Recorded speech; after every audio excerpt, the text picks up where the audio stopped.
تعتبر محمية جبل النسر في دوليوود بولاية تينيسي أكبر مطير في العالم تحفظ فيه النسور الصلعاء.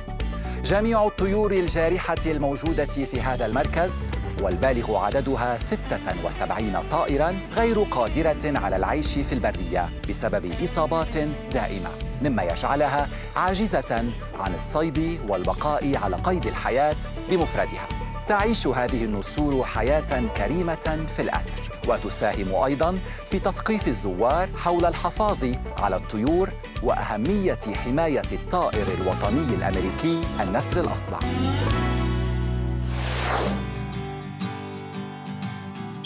النسر الأصلع الشهير تشالنجر الذي يعتبر الأقدم في هذه المحمية ظل يجوب الآفاق على مدى 25 سنة، وكونر أوبراين هو مدربه المسؤول. أما أنا فكان علي أن أوطد العلاقة مع تشالنجر وأكتسب ثقته قبل التفكير بفعل أي شيء آخر. All right, so we're gonna bring Challenger over. We want him to see you as a friend and not as an enemy or an adversary, because he's pretty protective of me. So this food offering should help quite a bit. So go ahead and raise up the food. Good job, buddy. That's me. My name is Tony Challenger. You just gave him a little bit of rat, so thank you so much.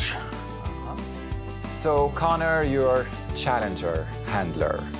I had to offer him food to do this interview with you. Tell me, why did we do this? So everything that we do, we try to make it as positive as possible. So that was just positive reinforcement to show that he trusts you and that he doesn't need to be defensive of you. And if he's not defensive, he gets a reward. So it's just a good way for him to be comfortable with you. For how long he's been here? He's been here for 30 years. He's 31 years old. 31 years old. Wow. He's older than me.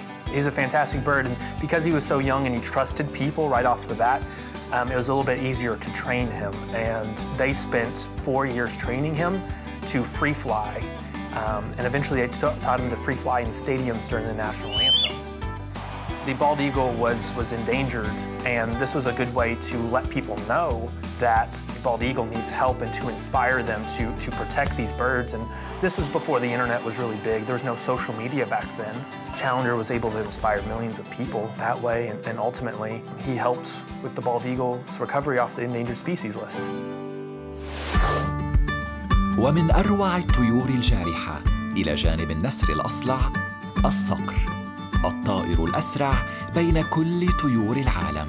The next bird I want to show you is one of the fastest creatures in the world. This is Petunia, and Petunia is a peregrine falcon. And her trainer is Kayla. Hi Kayla, how are you? I'm doing great, how are you? Kayla is our director of training here at the American Eagle Foundation. Tell me, Kayla, for how long you've been training Petunia? We've been training Petunia for just about, not even quite a year yet. So she actually is a very recent addition to our feathered family here at the American Eagle Foundation. Petunia is one that came in quite young. So she actually hatched in 2019. So she still has juvenile plumage. She looks a bit different than our other peregrine. Peregrines are bird eaters. So these guys are specially adapted to hunt birds. So they'll hunt pigeons, songbirds, sometimes things as large as ducks. I've heard of peregrines taking out geese. So they're very, very formidable hunters. They've been clocked at diving speeds of up to 272 miles per hour. And everything about them is designed to handle that speed. So they're kind of designed like a fighter jet. So they have these long pointed wings. They have shorter tails, peregrines do. They've got nice long toes.